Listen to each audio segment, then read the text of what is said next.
सभी विश्वसूत्री के सम्मानित सदस्यगण, सभी को मैं धन्यवाद देता हूं और खास धन्यवाद राजेश रंजन जी को, संतोष जी को, जिन्होंने इस तरह से कार्यक्रम यहाँ पर आयोजित किया।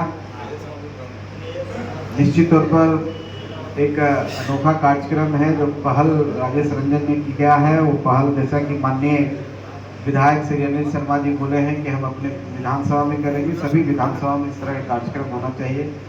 तो मैं उनको भी धन्यवाद देता हूं, आपको भी धन्यवाद देता हूं, आपको भी शुभकामना कि आप इतनी देर से बैठे हुए हैं। निश्चित तौर पर आज का जो कार्यक्रम है, यहाँ से एक मैसेज जाएगा।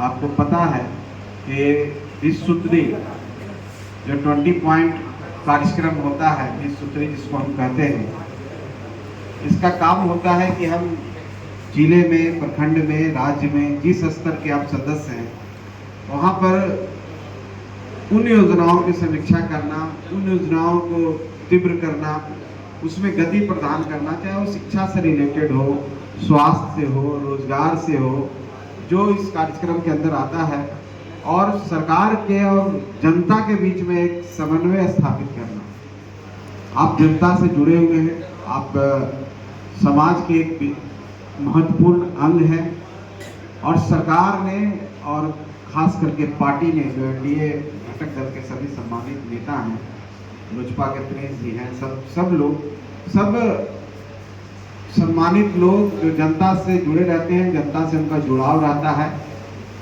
तो एक कड़ी का काम करना है, एक सेतु का काम करना है। सेतु का काम क्या होता है? एक छोर से दूसरे छोर चला जाना, उसको एक सुविधा प्रदान करना, सहूलियत जिसको हम कहते हैं। आपका भी काम वही है कि जनता के बीच में किस तरह की परेशानियां हैं, जनता में सरकार के प्रति क्या किस तरह की सोच है, उनको क्या चाहिए, क्या करने से सरकार की जो योजनाएं हैं उनके बारे में उनको जानकारी है कि नहीं, और सरकार अगर उनके स्तर से कोई समस्या है तो सरकार तक पहुंचाना, और कहीं पर ऐसा लगता है कि सरकार के स्तर से जो पदाधिकारी होते हैं उनके स्तर से कोई लापरवाही है तो उसको सही जगह पर, सही प्लेटफॉर्म पर बताना, चाहे वो राज्य स्तर की बात हो, चाहे जिला स्तर की बात हो, प्रखंड स्तर की बात हो।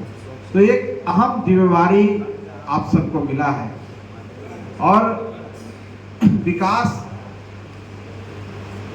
को आगे बढ़ाना, जनता की जो जन आकांक्षा है उस जन आकांक्षाओं को पूरा करना, सरकार ने आपको एक प्रतिनिधि के तौर पर चुना है, तो आप अपना रोल समझिए, अपनी महत्व, आपका जो महत्व है उसको समझिए और पूरी ईमानदारी से काम करें।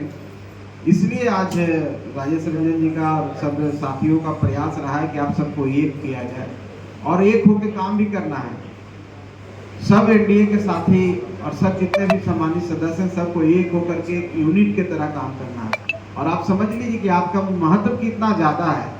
आपके प्रयास से, आपके समन्वय से सरकार को जो ख्याति प्राप्त होगी वो वोट में कन्वर्ट होगा। वो आने वाला समय में हम जो नारा दिए हैं, माननीय मुख्यमंत्री जी ने नारा दिया है, माननीय प्रधानमंत्री जी और एनडीए घटक दल ने 225, तो समझिए 225 को पार करने का जिम्मेवारी आपके ऊपर है। आप ही वो व्यक्ति हैं जो आईना का काम करेंगे। आईना का काम क्या होता है? जो सच है वो दिखता है। कोई अगर गोरा है तो गोरा दिखेगा, कोई काला है तो काला दिखेगा। कहने का मतलब है कि अगर किसी गांव में, आपके अधिकार क्षेत्र में, आपके प्रखंड में कहीं पर आपको गड़बड़ियां होती है और यहाँ लगता है कि किसी व्यक्ति, कोई पदाधिकारी, कोई और व्यक्ति दोषी है, तो सही तस्वीर को सही जगह पहुंचाना है, तभी जाकर के सरकार सफल होगी। और सरकार के जो योजनाएं होती है, विकास की योजनाएं होती है, जो जनहित के लिए होता है, गरीबों के लिए होता है, वो सही जगह पर पहुंचेगा। इसलिए आप सबको इस कार्यक्रम के लिए चुना गया है। ये समझिए कि पवित्र काम है, तो अपने आप को उस अहम रोल के लिए एकदम तैयार रहिए। और ये 4 महीने का प्रोग्राम नहीं है कि 4 महीना चुनाव आने वाला है, 5 महीना में इस सतत प्रोग्राम में आने वाला। हम लोग जानते हैं कि एनडीए की सरकार बनेगी, इसमें कोई डाउट नहीं है, क्योंकि आप सबका समर्थन है, जनता का समर्थन है। तो अगले 5 साल के लिए भी आप रहेंगे। तो इस काम में मजा भी आएगा और चुनौतियां भी हैं। चुनौतियां इसलिए है कि जिस जगह से आप आते हैं और आपके भाई बंधु हो सकता है कि कहीं पर कोई गड़बड़ी कर रहे हैं, तो उनके खिलाफ भी आपको जा करके सही काम करना है जो जनहित में है, जो गरीब के हित में है। तो चुनौतियां भी है इस तरह से। तो हम आप सबको तैयार रहना होगा। समझिए आप एक तरह से सरकार हैं, प्रखंड के सरकार है, जिला के सरकार हैं, और जो राज्य स्तर में है राज्य की सरकार है। तो एक गेट टुगेदर है। आज के दिन में मेरी शुभकामना है आप सबको। और जहां तक सरकार स्तर की बात है, तो